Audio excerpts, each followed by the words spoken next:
Never Swim Solo, Part 1. We'd always heard you could find them in cow and horse pastures after a long, cold rain in late October and November. Previously, we'd driven to a place where they were rumored to be quite prevalent. Some found them, some didn't. Living well outside the limits of a mid-sized town in the Mid-Willamette Valley in the state of Oregon, we knew a few pastures containing cows, but mostly horses. In fact, there was one just a short 15-minute walk from my house. My high school friend and next-door neighbor had told me so. It bordered a small county-run park with nothing between it and this field but 3 thin strands of barbed wire. He was the instigator, if you will, but I was a willing partner. We decided to go at dusk, since mornings were usually busy when you owned horses. The low light would hide us in the shin-high green grass. Our timing was perfect as we slowly approached the field from the park side, scanning all the outbuildings for any sign of movement. Seeing none, we approached and breached the fence in moments. Thank God it wasn't electrified. Once in the field, we began low-crawling while scanning the grass in the growing darkness, just as what photographers call the golden hour, where all the colors seemed surreal and glowing. My friend called out he had found some. Having only been there a few minutes, I seriously doubted him. He was quite a joker when he felt the mood. But before I could call his bluff, I had stumbled/crawled right into the middle of my own patch. It was strange, really. Once I saw one, I saw another, then another, and so on and on. There were literally hundreds in this small section of horsefield where we never really expected to find any. I called to him and advised him that I, too, had found some. Then I pulled a large baggie I'd brought and began gently filling it with fully mature Liberty Cap mushrooms, which are rumored to contain psilocybin, a powerful hallucinogen. When we picked as much as we could carry, we crawled out of the field and made our way back to his house, specifically his bedroom. Once there, he pulled some long sheets of aluminum foil from beneath his bed, and I commented that most guys keep their skin mags under there. Not amused, he began laying out the mushrooms in a single layer, filling up each sheet, then placing them under his bed once again. I refrained from another crappy joke, this time, but barely. He told me there was a heating register under the bed, and they would dry in a matter of a couple of days. Since he said he'd done this before, I didn't question it. We hung out for a while, then I walked across the empty acre lot that separated our homes and went back home. A few days later, he called for me to come over, and the shrooms were ready. I pulled on my coat and ran across the empty lot once more, rang his bell, and he answered the door in seconds. He told me his parents weren't there, so we didn't have to be too sneaky.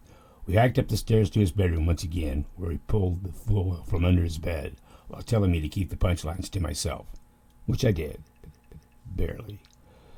When I looked, the mushrooms had darkened and were raisin-like in appearance. From the closet, where he had stashed it earlier, he produced a blender, an ordinary blender you use to make a drink. He plugged it in and poured a handful of the mushrooms in, put the lid on, and hit the power. In a few minutes, they had been cut into uniform particles like pepper. After we ground up all the mushrooms, we put on some gloves, and he measured out doses on his grain scale. These we stuffed into gel capsules for later consumption. Considering all the mushrooms we picked, there did not seem to be a lot of capsules, but there was plenty to get the two of us high several times.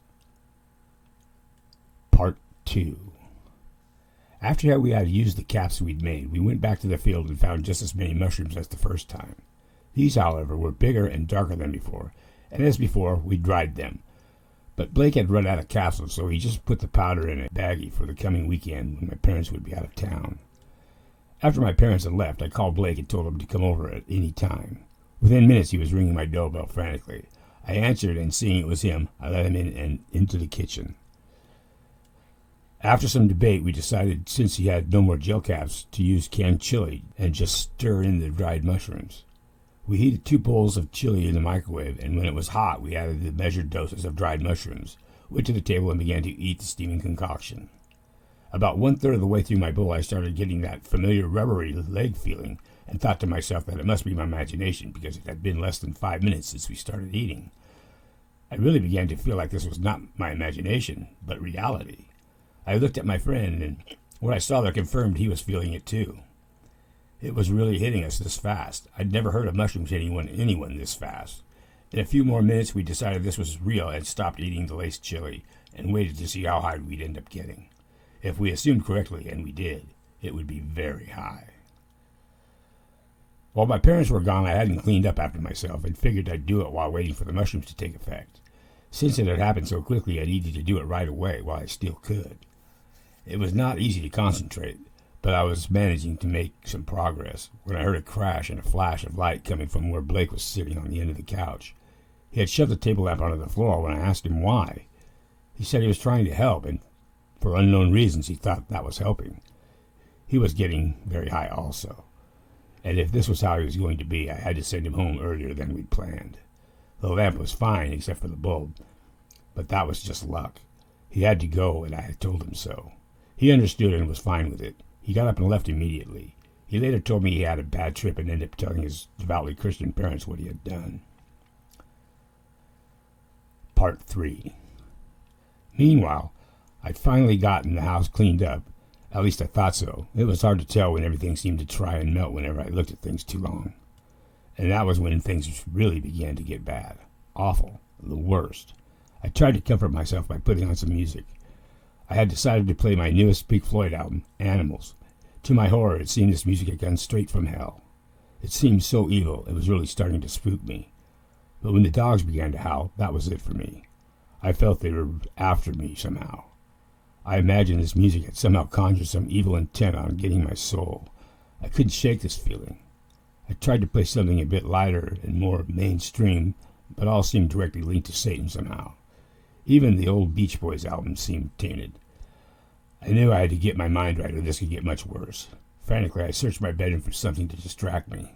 I loved photography and owned a 35mm SLR and tried to use it, but the controls seemed foreign to me and I couldn't operate it. By now, I was seeing dark images in the corners of my vision, even with all the lights burning. It was literally a nightmare come true. I went to the bathroom feeling a bit ill, but the large mirror seemed a portal to hell, so I turned and slammed the door, retreated to my bedroom and locked the door. Standing there, panic-stricken with my back to the bedroom door, my heart beating so hard I felt it in my ears. Once again I scanned my room for anything to redirect my thoughts. Then there, on my nightstand, I saw a hardback novel I'd been reading. It was a good book, if I remember right. I hurriedly ran to it, picked it up, and opened it to the bookmark, and tried to read. I was horrified again as I could not read a word. Each individual letter seemed to pinwheel in place, making it impossible to tell what letter was which. Horrified, my mind was telling me this was evil's plan to overtake my poor unsuspecting soul.